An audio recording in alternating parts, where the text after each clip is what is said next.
Welcome to Buonasera, Bianconeri, and this time we are live, and I got my man Eric join me. Eric, how you doing, man?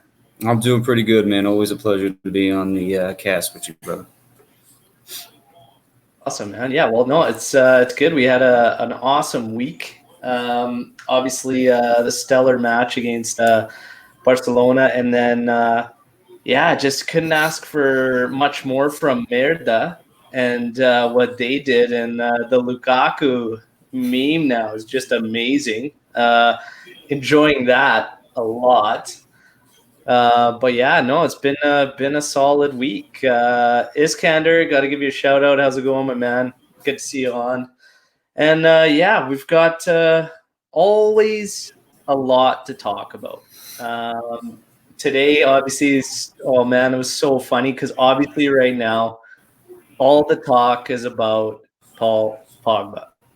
But the Man U thing this morning was actually hilarious, where it said Delict and Demirol. It must have been a Man U channel and talking about going live. I don't know if it's like a podcast something or other. And Delict and Demirol. That's hilarious. But in terms of the actual swap, man, I see a lot of 50-50 out there for Juventini as far as doing this swap. In terms of Dybala, but there's also like now picking up a little bit of steam as far as like Ronaldo, just as far as rumors go. But honestly, I personally don't think Pogba's coming here, personally.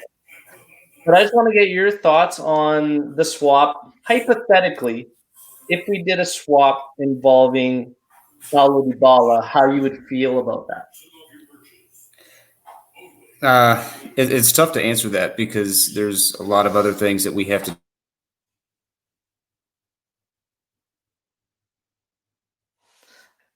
take into consideration. Yeah, can you hear me?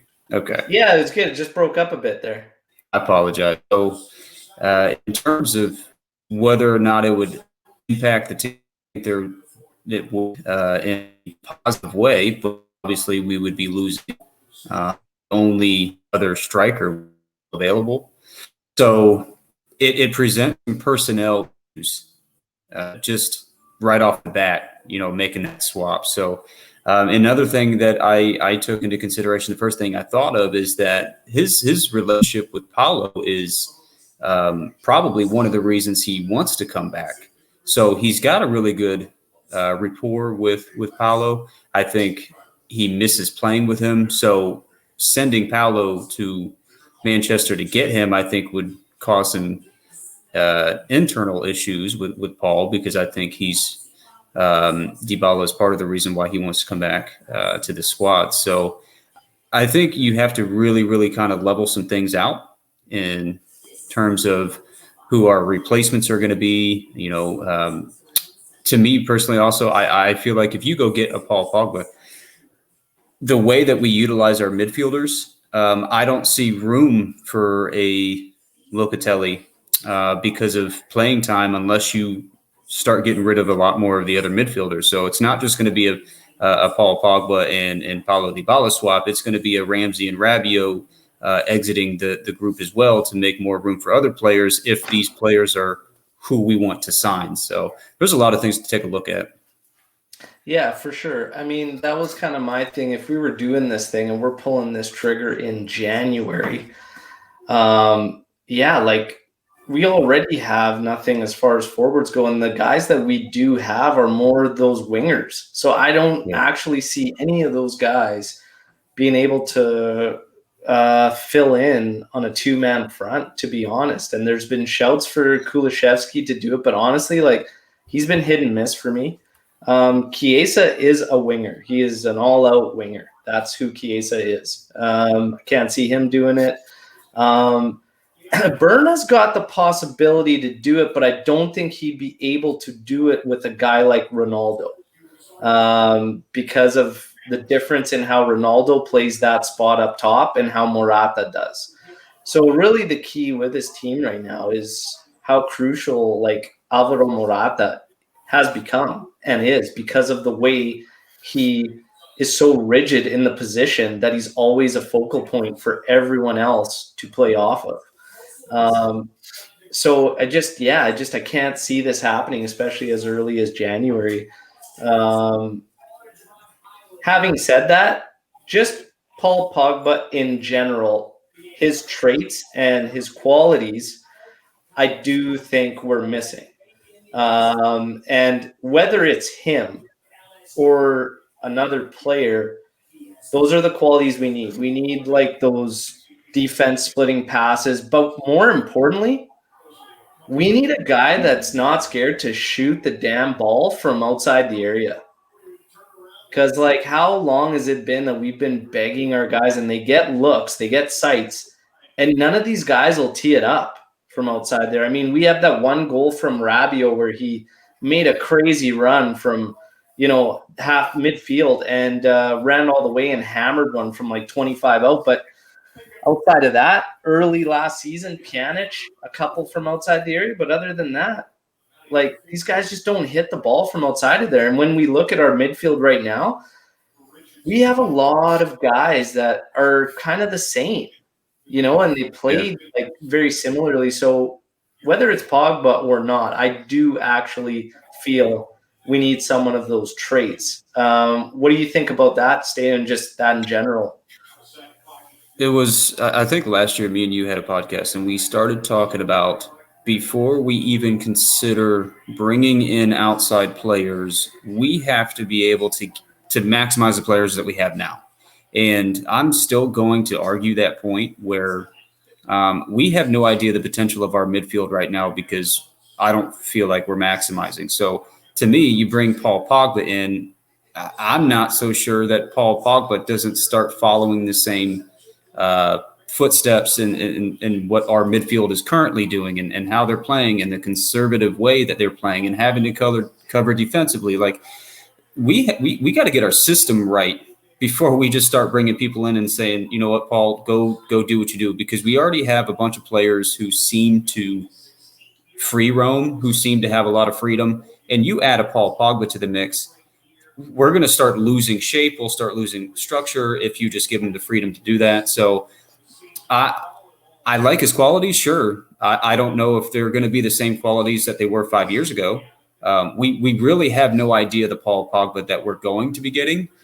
We have an idea of the Paul Pogba that we want, and I just don't know how that's going to play out. So I would love Paul back. I love Paul. But when you have up and coming players who are proven in our league already, like a Locatelli, it's really hard for me to change my mind on someone like that I can visibly see day in and day out the level that he's playing at, what he's capable of doing against the same competition that we're playing against. Yeah. So let's just get to it, man. Gun to your head. You got to make a call on it. It's January. Dybala for Pogba. No, absolutely not. Too many personnel issues. Summertime. Dybala for Pogba. Summertime, do we sell Dybala? Yes. And do we happen to get Pogba? Yes. Do I make the swap for them too? No. If that makes any sense. All right. What about Ronaldo for shits and giggles? Summertime. Ronaldo to get Pogba in. He'll have one more year on his contract. Do you do it? No, let him fill his contract. He's proven, even at his age, the last 2 seasons, how vital he is to our team. Yeah, and I agree with that. It's just also like it's tough to think about if Juve doesn't get anything out of it come the end of that term, right? So it's like it's a tough one because if you had the opportunity to add a player and, Ronaldo's coming to the end of his contract regardless, it's a tough one, man. I could see it because if he plays the 1 year, we know what he means to us on the pitch and everything. But should we get him another year, it plays out, and then he walks or whatever, and we get nothing out of it, that could be detrimental, especially we don't know where we'll be kind of financially too, because we know there's a big deficit now we're trying to cut into. The 70 mil out of that Champions League will be huge. So that'll help. But yeah, it's an interesting one anyways in the summer. But as of January, I say no, man. I say it's way too soon to try and pull the trigger or do something like that. See, going to say hi. What's up? Nice to see you here. And we're going to move on to Pirlo's words about Cuadrado. given a little criticism, and I kind of had to sit back there and just just kind of be like, okay, I'm not a hater. I just a certain way. So it is what people got to understand. So Pirlo basically speaking to Quadrado and saying that, yeah, he does get cross with him at times because he's not staying in the game. Basically speaking to his focus, and sometimes he's got the tricks and the flair and whatnot, but it's essentially what some of us, and I know Eric's on the same side as me on this one, see the frustrations from Quadrado. It's a guy that you have, he's literally, somebody put it best to me in a tweet where they're like, it's the adventures of Johnny Cube there, because that's exactly what it is. And if it was a cartoon, that's what it would be called, because it's one extreme to the other with the guy. He'll give you, like, right now, it's ridiculous. He's putting goals up on platters for guys, but there's a lot of stuff in between that you're just like, oh my God, man, like, come on, what's going on? So it's fine. He's got to take some criticism, but a lot of people are saying he needs to get way more praise than what he's getting. And I don't think you're going to get it on this podcast. So if he's got to get some praise for sure, because he is, he's playing out of position, but also he's been there now over a season at that position. Some of the errors are still some of the same things, and that's what's frustrating that a lot of people aren't understand. It's not that we're not thankful for him. He's a utility guy. And to say that we owe him a lot and he needs more praise, well, it's more praise for him, but it's also like people are taking out, for instance, how Pirlo says he's so fundamental right now and whatnot. Well, of course he is, because we have no options. The club literally gave us no options at that position. So, of course, he's important. But he's doing great as far as the assists go and stuff. But I had to laugh because it's just, this is the same thing a lot of us have been saying for a while. And when we share our frustrations, we're called haters. I have no personal bias against the guy. Just, I see these exact same things Pirlo has literally spoken to today. And I know you do too, man. Like, how'd you feel when you see him make this comment? Because I know, like, you get the Quadrado hate thing. Oh, all the time. I'm becoming quite famous outside of my normal shit takes, I guess, to some because of my perspective on Quadrado. So I'm glad that someone said it. I really am. But I do think that there's a misunderstanding here that not being appreciative of him is not the same as critiquing his productivity. No one's saying that we don't appreciate him. No one's saying that we're not happy that he's willing to take on a role. But when you don't provide quality in a role, that's where the issue comes from. And I'll stick with this, man. Like, is he really serving platters, like goals up on platters, because he's whipping balls in and hopefully that they get to a hit? And that's what I'm looking at. I'm looking at these things where he's really just throwing the ball in there and hoping for the best. And fortunately, we have quality guys that can get in the box and put the ball in the back of the net. So I'm not like, I guess maybe I am a hater, because I'm not even looking at the crosses that he's sending in and going, wow, that was amazing. I'm just saying, yo, he's throwing the ball up there and fucking hopefully someone gets to it. I don't know, man. I don't know. Some of the crosses have been good, and I think, honestly, it's just because our crossing has been so poor for quite some time. So anything that's getting in the box right now is quality. Yeah, but there was a time, too, where Quadrado was, like, literally, not just Quadrado, anyone on the team, it's literally, like, not even making it past the first man. So the fact that now it's just even getting in the area, yeah, good. I mean, that's the first step, right? But no, he's racking up assists for sure. I think our leading assist guy last year finished with 7 or 8. Quad's already there. So at least there's that part of the game, because if we had to kind of take that and have to suffer, through the other stuff, it'd be like, wow, this is a little much, right? But no, the criticisms there, like, yeah, I just think I was kind of happy he said it, because, man, I even took heat just making a comment about Pirlo, seeing what a lot of us are called haters for. And then I get it again in this tweet. This guy comes back to me and he says, well, he goes, yeah, he's like, he trains with him and he sees him every day so he can say it because he's not behind a keyboard and a microphone. I'm like, shouldn't that tell you something that people behind a keyboard and microphone and TV have been saying it for some time, and now Pirlo's like the first one that has to say it for anyone to give it any kind of credibility? I mean, Jesus Christ, like I've been following the sport for a hell of a long time. I've coached at different levels. I've played at different levels. I mean, and I manage for a living, and whether you're in sports or you're managing a business, you're doing things, it's the same. Whatever principles you apply as a manager in the workplace is how you apply to a team. It's like manager, you're managing a team, you're managing business, your personality, your beliefs, whatever, it all comes through. Cuadrado, man, that criticism is like something we've all called for so long. He has the ability to be lights out, but the focus, it's not there steady.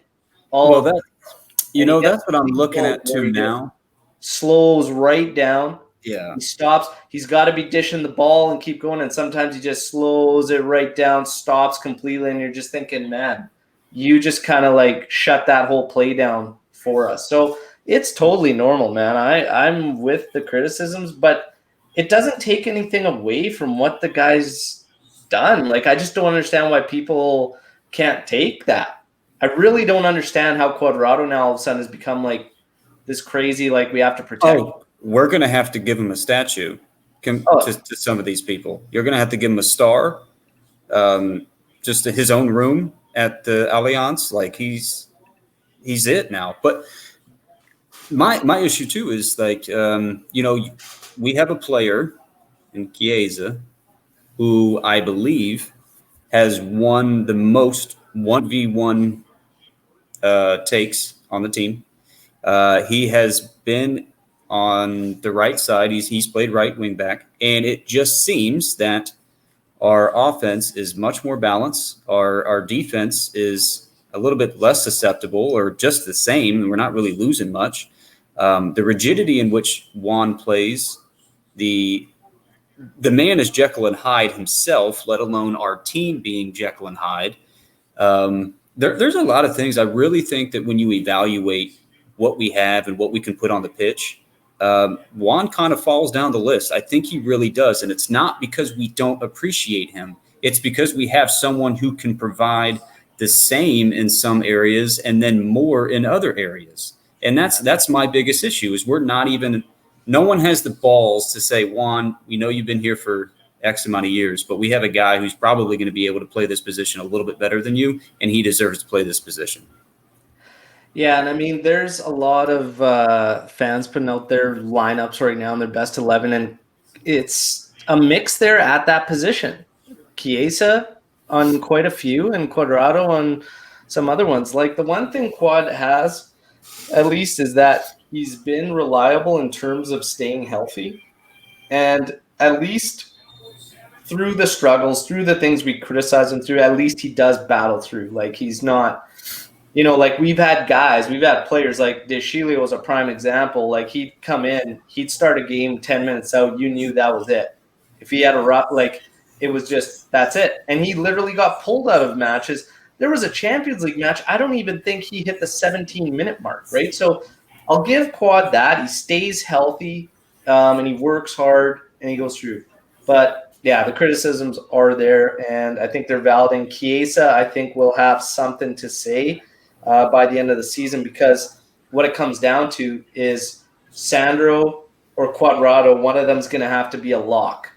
I don't know if they're both going to end up being a lock, because I see Chiesa being the guy that's going to put a lot of pressure from either position. I personally like him better on the right than I do the left, but he's going to be the guy that kind of is going to be chomping at the bit and right on their ankles all year long. And I actually personally love it because we've needed it for quite some time. So I agree with you. I definitely see a dip in performance, if you will, when Chiesa does get put on the left side. I think he's a little bit less comfortable on the left, and I'm okay with that. If he's going to be more comfortable on the right, that's fine. I do think that there are, the very least, what Pirlo needs to do is find the rotation guys. So if you have your guys who are locked, to me, Sandro would be the lock on the left.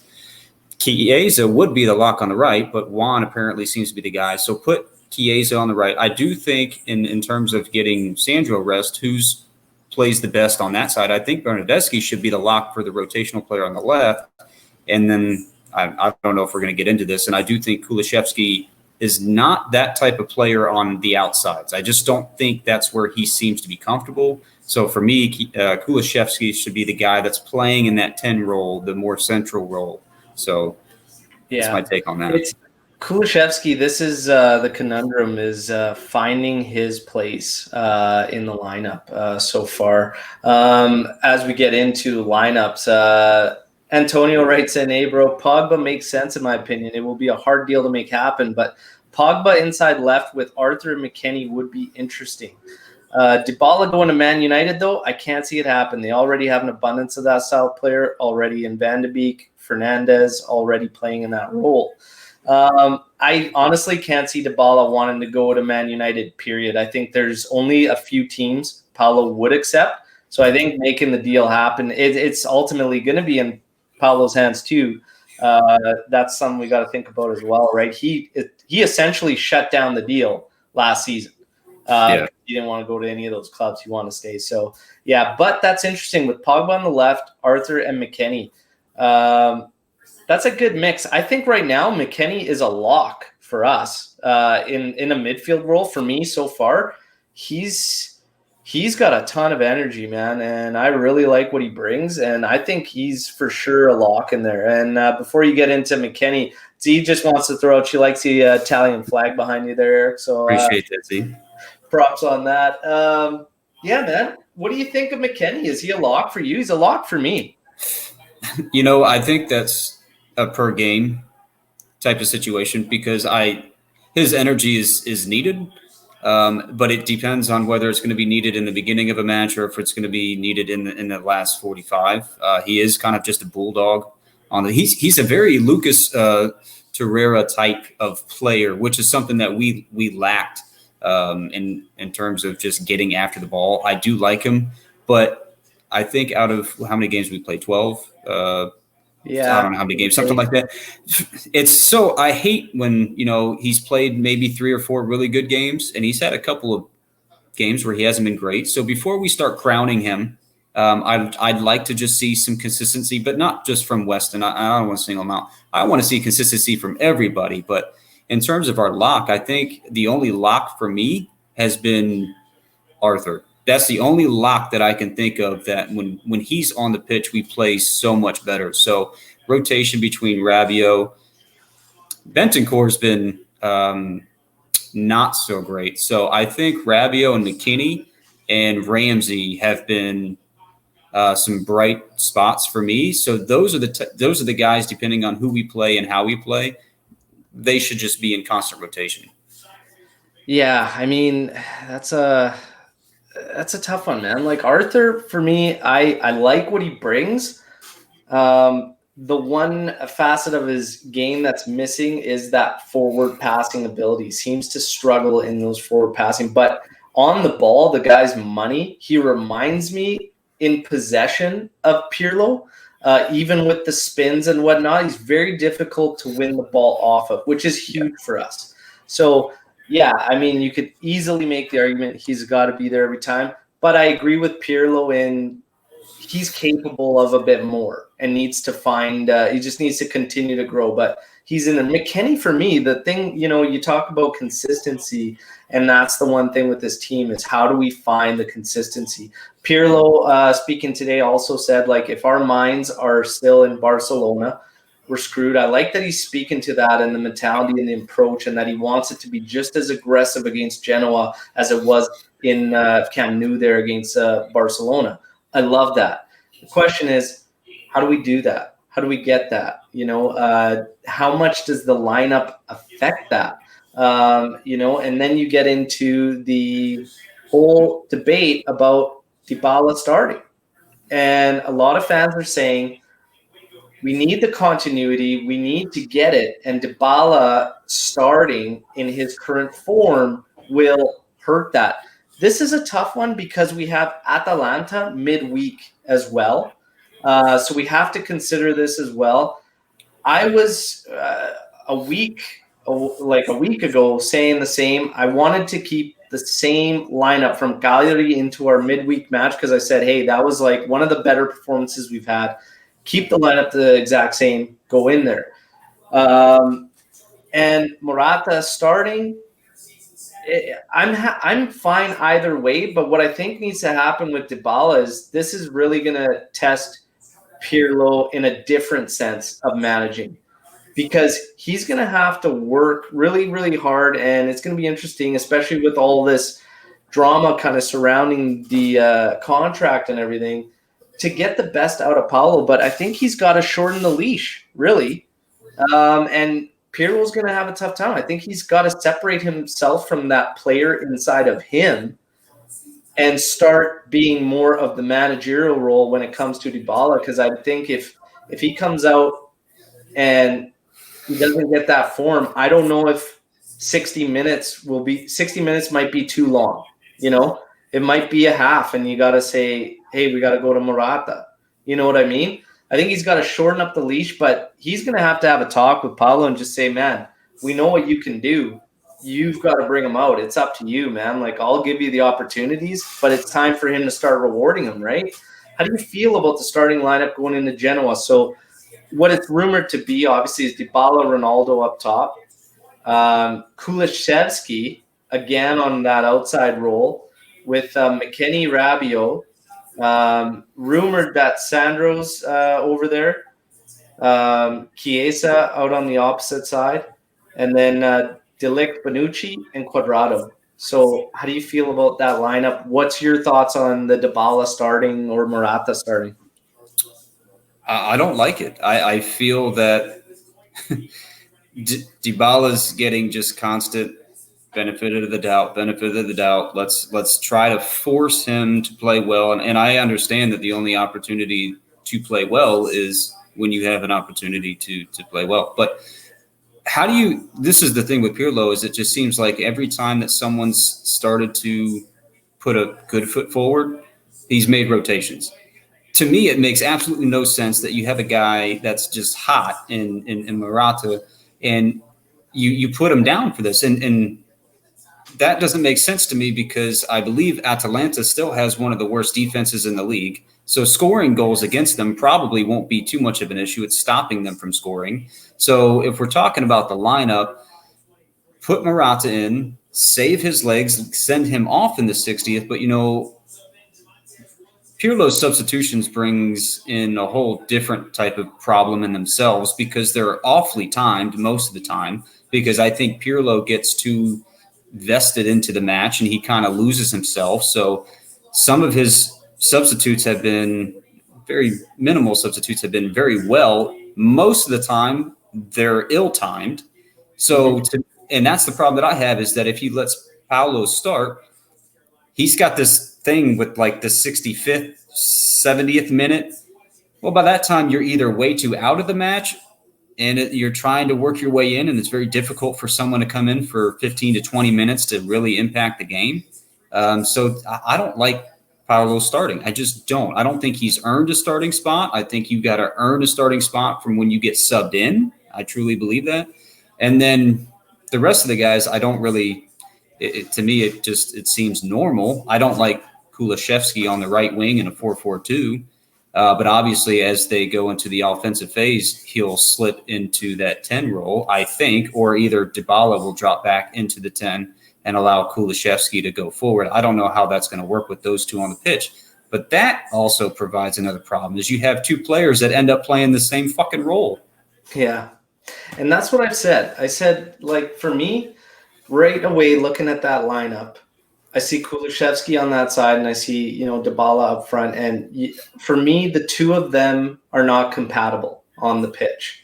If they were going to share the pitch, put Kulishevsky on the opposite side, because they play the same style. So if you're at least on opposite sides, it wouldn't be as bad. But for me, we need three stable midfielders in there. What we did against Barca was genius, because Ramsey didn't just play above the other two midfielders and high up with our forwards, it was a flat three, and it was steady, balanced attacking from either McKennie or Ramsey supporting the forwards. And I think if we do that, well, I hope if we do that, it will keep Dybala, should he play, up top and stop him from having to come back, because there's this awkwardness between Kulusevski and Dybala on that side that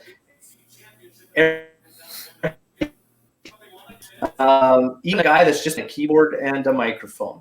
So it's just they got to figure stuff like that out. So I don't like that with the lineup right off the bat. See, Barcelona, yeah. I don't mean to interrupt you, but Barcelona, that match to me, we were running a much more of a 3-5-2 formation than we were the 3-4-1-2. And you saw what happened when we ended up running that third midfielder. You've been screaming for it all year, is that we need that third midfielder to stabilize and then for link-up play. So can we really credit Ramsey for how well he played when the entire system was different? You know, like how much better could we play if we had a third midfielder in there?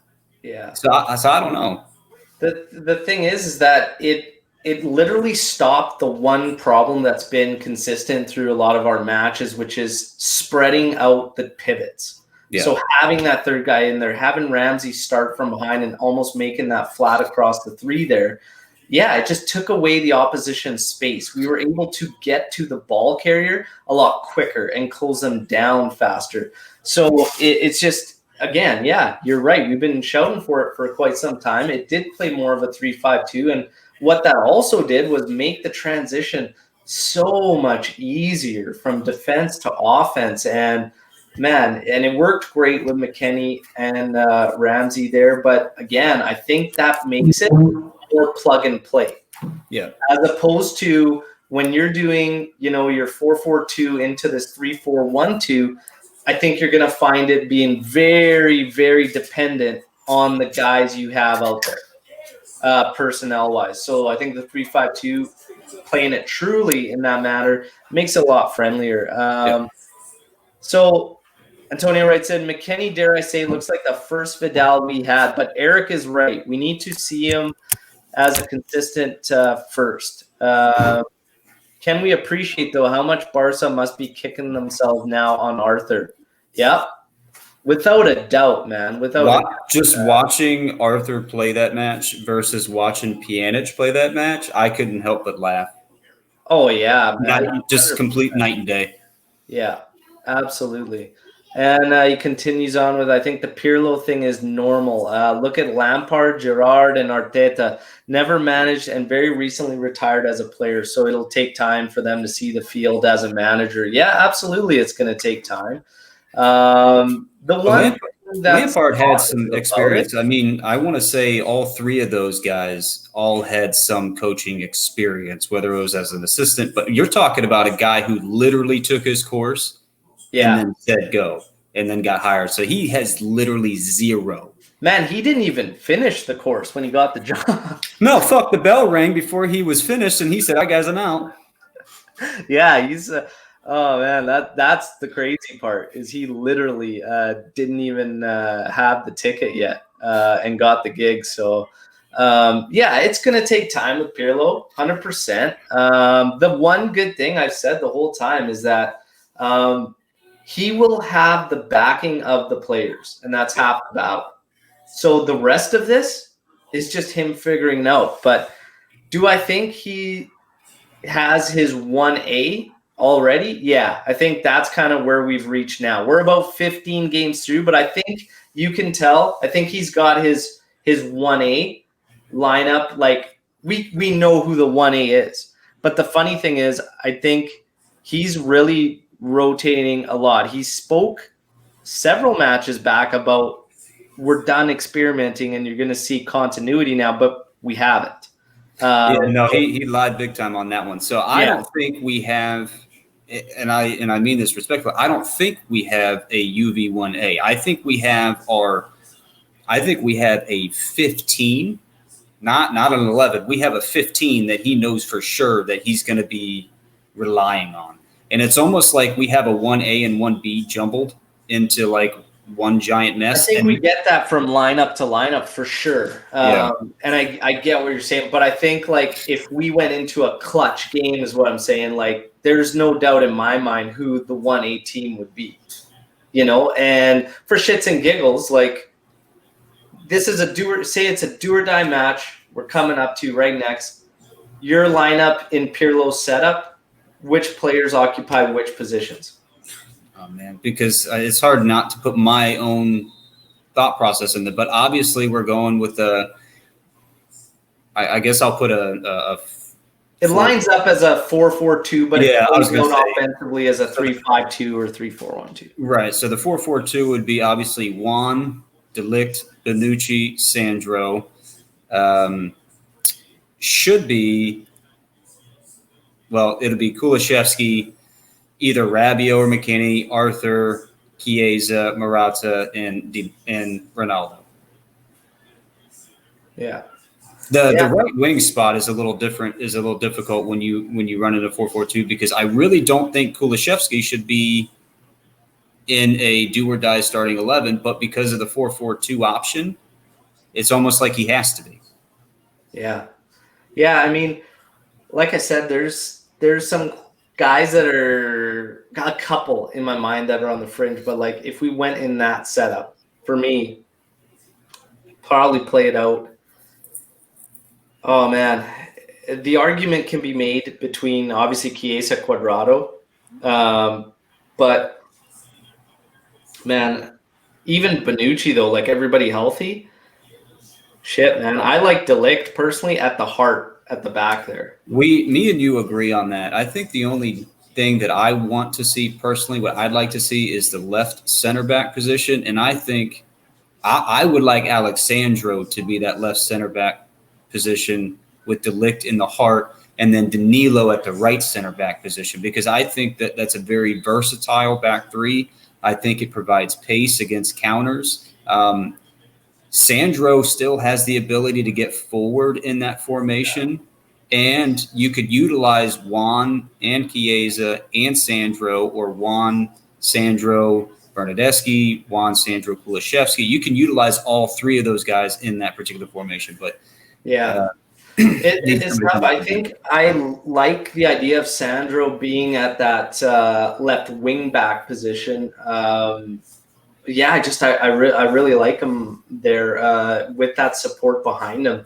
I mean, when it was De Ligt behind him, that's fantastic. But I personally like him in the heart of the defense. But if we had to, I'm okay with it. Bonucci, De Ligt with Sandro up there, and then Danilo on the other side, kind of in behind Cuadrado or Chiesa. Take your pick at that position with Danilo behind him. I really like that setup. And then, I mean, in the middle there, that puts you, I'd go, honestly, probably Arthur, McKinney. Right now in form, Morata, Ronaldo, whatnot. I mean, I think for me, those guys, like, that's really your team there. Z's writing in, I hope Dybala scores tomorrow and change your mind about him. He needs to play full-time to prove himself. Look, I hope Dybala scores every time he's out there. I know the quality of player Dybala is. I'm never saying he's not quality. He is quality. He's going through a rough patch. He's just gotta get it right. My fear is that it's the situation that's kind of overtaken Paulo. That's my fear. But hopefully he gets it going and gets it going soon because we need him. Eric and I both talked about the options this season. And we can't roll Morata and Ronaldo every match all season. He's going to have to find his way. I think he will. It's just a matter of time. And I think the goals, assists, everything will start coming. I have faith. Antonio writes in, and he actually did on one of my earlier lives. He called Morata for plus 20 goals this year. Gun to the head. Yes or no, guys? Will he do it?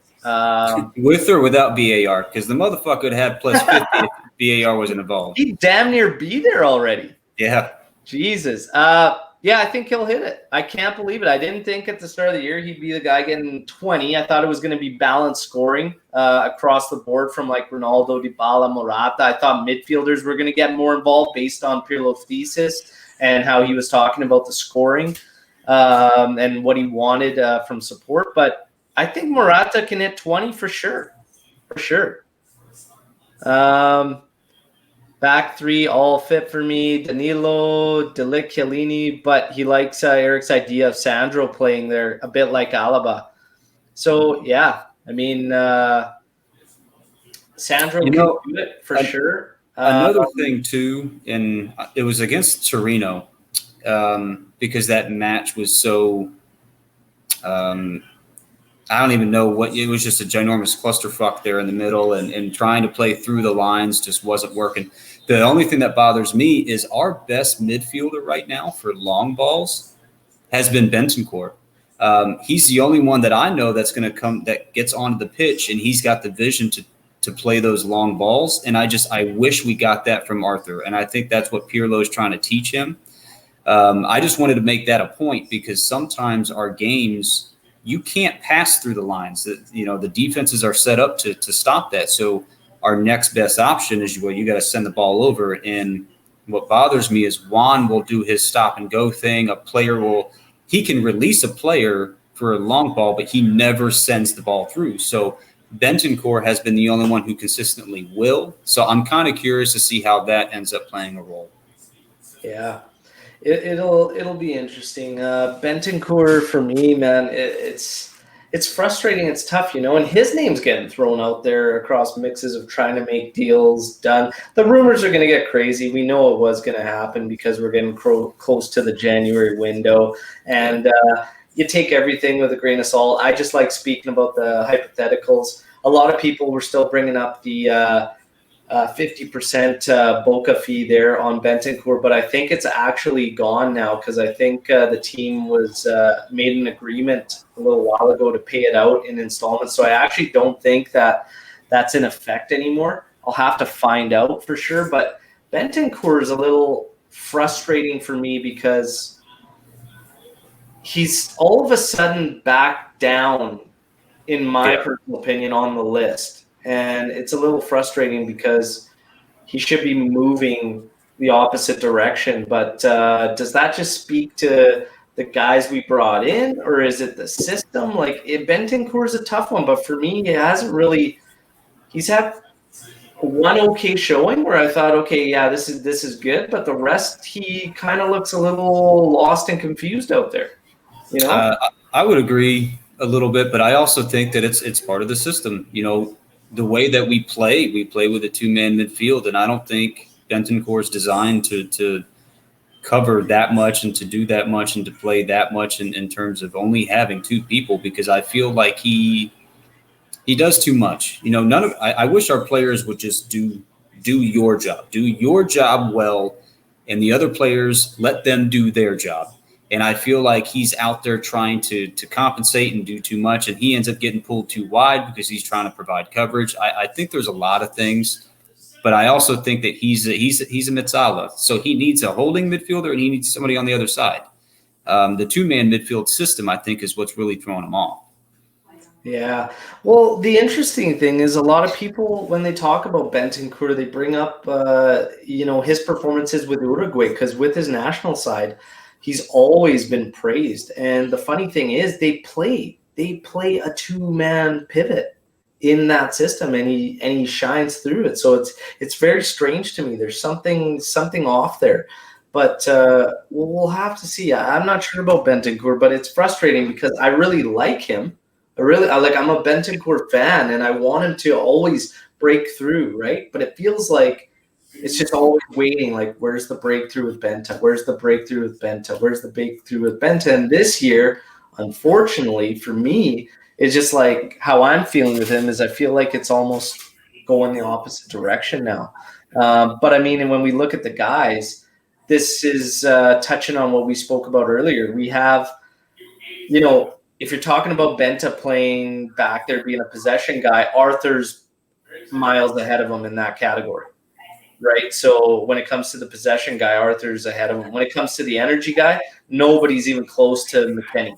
Ball winning and energy wise, McKennie's the guy. When it comes to flat out box to box, Rabiot's been money at box to box. I think the one criticism on Rabiot, which is fair, is he needs to be a bit sharper in the final third, and he needs to be a little more decisive when he's up there. But outside of that, he's been money, I think. I have an issue with Rabiot's, I guess, game awareness in terms of just like silly fouls. Sometimes he puts himself in bad positions. Then there's a couple times where just lack of hustle, not being where he's supposed to be, has caused a little bit of issues and stress on our back line. But for the most part, I would agree with you in terms of just getting from one end of the field or the pitch to the other. Rabiot has been that guy. Decision making in the final third, out of all the things, has been his Achilles heel. Yeah, and honestly, again, that's like why a player. It doesn't have to be Pogba, a player of that around the final third, right? The guy that's willing to take the shot, that can see that pass, that can, sniff out how to break the lines. That's one of the things is like, while I feel like a lot of people have confidence in Pirlo in making these guys do that, vision is something you don't just gain. You know what I mean? Like it's one of those things with players, like they either really have it or, man, like Let's see, it's not just what you have to take into consideration with vision is you have to take into consideration a player's IQ, because things have to play out a certain way and you have to be 2 to 3 steps ahead of your opponents to play the way Pirlo played. So that's not even something I think you can teach. You could try to help them, but your IQ has to develop in order for you to get better vision of the game and vision of the pitch. And kind of, instead of guessing, you have to learn to start anticipating. So knowing that if I do this, it's going to start drawing people here. And that's what separated Pirlo as a player to me from the rest, was not just his ability physically on the pitch. It was his understanding and his game IQ. And that's not something I think you could just be like, hey, come here, let me teach you this. Yeah. And that's the thing, right? Well, my frustration is in the fact of the one thing that's lacking out of our midfield is that guy that's just going to drive the play forward, know exactly the next progression, right? Based on what's ahead of them, where the guys are, the runs being made. And people are just like, well, no, Pirlo's going to get it. Bring this guy in and Pirlo will have him doing this or whatnot. Well, it's got to be a guy that has that, the vision, the IQ, like it's not just something that's going to be taught, especially at this level of this stage. You know what I mean? Like, I think we're at the point now with this team and this club, it's time to get the right pieces in, forget the market opportunities and forget like the shirt sales and stuff like that. We are a couple plugs away from actually what I think is going to be a really, really solid, finished, polished team. And I think Pirlo's doing a good job so far in getting us what we need to do. We may not agree with the system, the formation, the setup and whatnot. I know it's been awkward from the defensive to offensive phase, but I think he's learning, and that Barca game kind of smoothed it out a bit. Whether he's going to build on that is something we'll have to see. But he has had to battle injuries to some key guys, and there's no question that De Ligt made a big difference. Sandro actually made a big difference, and I like him at that left wing back role. He looks great. I'll give him that. He looks phenomenal right now, just with his ability to step on the pitch and transition from offense to defense back to offense has been seamless, at least on his side. And I also just want to make one more point, is that Pirlo's system, when it's working and when it's right, it's right. It looks great. It's exactly how you envision it's supposed to be. And we're talking about a coach who has absolutely zero experience. And I think that should speak more to his, just where he is as a ex-player to a coach. It's again, it's just how do we get that consistency, right? That's what the key is going to be, is consistency. I do like the fact that Bonucci spoke to a shakeup at halftime in the Derby della Mola. I'm actually surprised it took that long based on how things were going, but I'm glad it happened. We saw the follow-up match to it. But now, here we are again. We're going to play Genoa, a tricky fixture when it's on the road. Historically been a tricky one for us. Lineups, there's some question marks there, but how do you feel going in? What do you expect to happen? Like, your expectations, you see the victory happening, or do you think we're going to kind of fall back into old ways and it'll be a frustrating one? Like, what do you think is going to happen here with this one? Man, that's tough because I don't like to play the prediction game. But in order for this team to accomplish what they want to accomplish and to get to where they want to be, they can't afford a drop off. I mean, the margin for error for this team is so small. So I think having guys in that locker room, the shakeup in Torino, I think is so beneficial on many levels. I expect them to go out there and just be intense. That's the least, at the very least, that's what I'm expecting them to do, is go out there and just make yourself feel impactful on the pitch, make them feel your presence, whether you're constantly attacking them, get your bodies on them, annoy the shit out of them, and have your way with them. And I think that's Torino was the beginning that I really, truly believe that. Yeah, and I'm with you on that. I think that second half at Derby is going to be the turnaround where now they start to put the squeeze on, so to speak, and start going at these guys. And result-wise, tomorrow, whether the approach is exactly what we want to see, which is the intensity, the pushing, and the right approach, I still see this one being a grind when it comes to the scoreline. I do see Juve pulling away. I think it's going to be tight, though. It'll be a one-goal decision match. I honestly think, regardless of who Pirlo plays, we will see the right attitude and right approach because of what's happened the second half in the Derby and then this match against Barca. I know a lot of Juventus, as we went into that match, were just kind of feeling like, well, we've already qualified. I personally said, fuck that. Let's see if we've grown based on what they did to us in our house. Let's see if we've grown. Let's see if we've learned. And the other thing is, we're 1 year out from Sarri. And Sarri got smoked by Lazio within a week in 2 matches. I need to see that our manager is capable of changing things, adapting, and learning. And he did. They took information from Arthur, who's 1 year, one transfer window removed from that team. And they built a game plan and they corrected the issues. Barca couldn't breathe.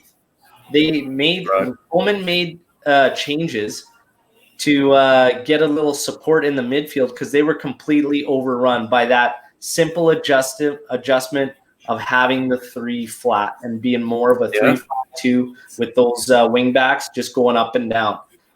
It's clean. That's how we should do. But honestly, that was a big, big match for this team, for Pirlo's side. I think regardless of who he puts in there, we get the job done, man. And I think it'll be a grind or whatnot, but we'll see. Pirlo, as we finish so far, it was crazy to see a lot of Pirlo out.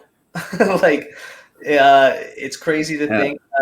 I just simply don't want Juve to become one of those clubs that becomes a coaching carousel, because we will literally get nowhere. So whether we make the change, and you had that period there where it was like, no, bring back Allegri. And it's just like, I'm not taking anything away from what Allegri's done. He's a Juve legend and he will finish that way.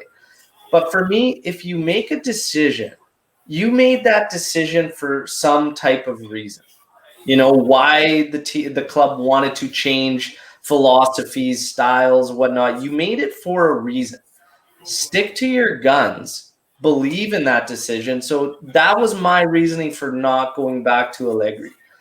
The thing with Pirlo is, for me, it was only a lot of tweaking when I felt we could have been getting continuity to get that consistency. That was my one beef with him, is just allow your system that little bit of, time before you start plugging in quite a bit of changes. Sometimes 4 guys match to match, just give it that bit of time. Maybe make 2 changes here and there so that it just has more time to develop. That's been my only thing with Pirlo. I want to hear your thoughts as we wrap up this one on Pirlo so far. I'm pretty much on the same page you are with that. What bothered me with the whole hashtag Pirlo out is that these were made by a lot of fans that in the beginning of the year,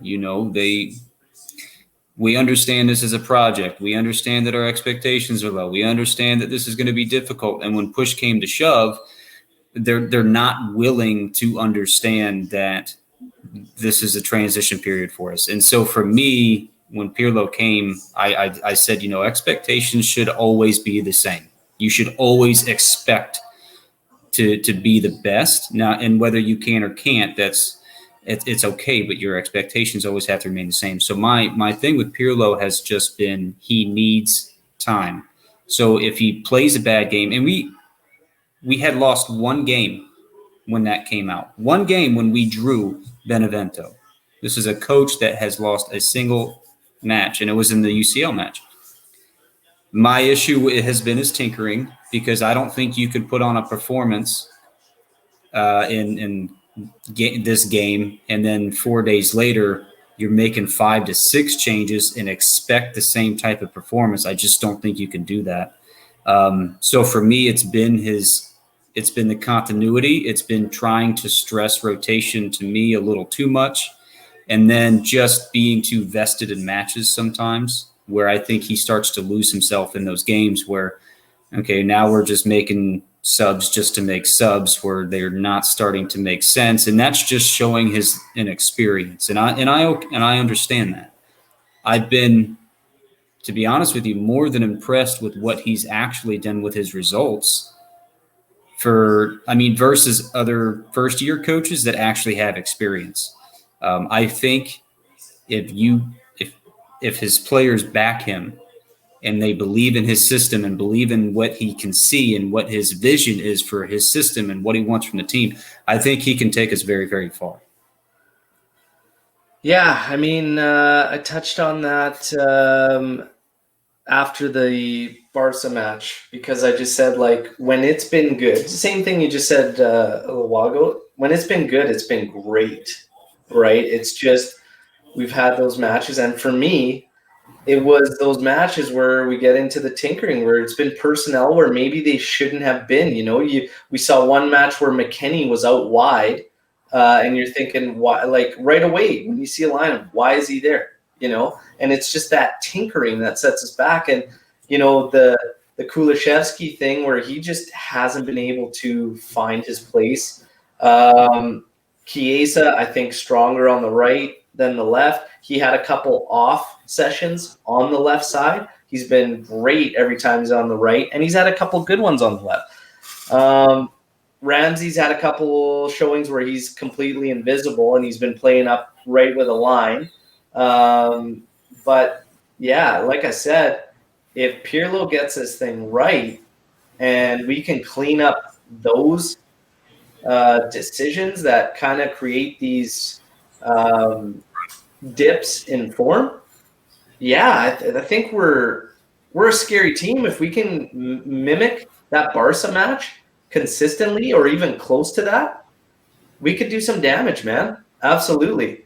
And wow, it wasn't shaping up to make that big of a difference, finishing top or second, but the way the chips fell, holy Christ, thank God we got first. That second ended up being a gong show, man. So Barca's got an incredible list of potential. Like it could be Chelsea, City, Dortmund, Liverpool, PSG, or Bayern. It's going to be a quick exit. That's who they're going to play. Is a quick exit.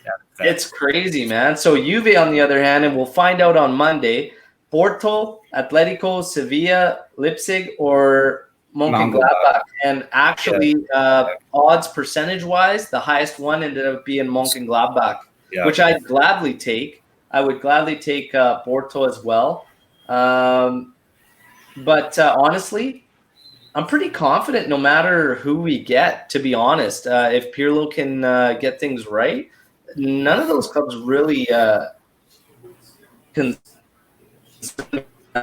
Maybe, but I think if we landed like we'd just be sharp like we were against Barca, right? So there's some fans making a shout that we should get them just because we will play down to a lesser opponent and maybe get that flat match. I want to know what you think about this. Who are you hoping for, and what do you think about that? I'm hoping not Atletico Madrid because they're a solid team. They really are. Sure their style of play could be exactly what we don't want. Their ability to absorb pressure and then counter is exactly how we've been losing games. So I would probably take Porto, Gladbach, or Sevilla. Those would be probably in that order. Those would be my top three. Yeah. No, that's I'm right on par with you on those, man. I think Atletico, I'd rather not right out of the gate there. Porto and Mönchengladbach, I'd be absolutely fine with that. But I'd be lying if I said I wasn't surprised that we topped that group, to be honest. I think like that last match, man, it was incredible. And it feels like it was so long ago. It feels like it's been a while, man, like since we played. And it was only on Tuesday there. But this match tomorrow, Z's got her predictions in 3-0 for Juve. I'm going to be going with a 2-1 personally. But I do think we get the job done. Eric, I know you're not a man of predictions. I'm not going to put anything on you. But it's been an absolute blast. Thanks for joining me on Buonasera Bianconeri live tonight as we get ready for this match tomorrow. And everybody enjoy the match. Of course, we'll be back with the podcast with another guest. And let's see what's in store for us. Hopefully we can keep the momentum going after that big win against Barca. Eric, thanks again, man.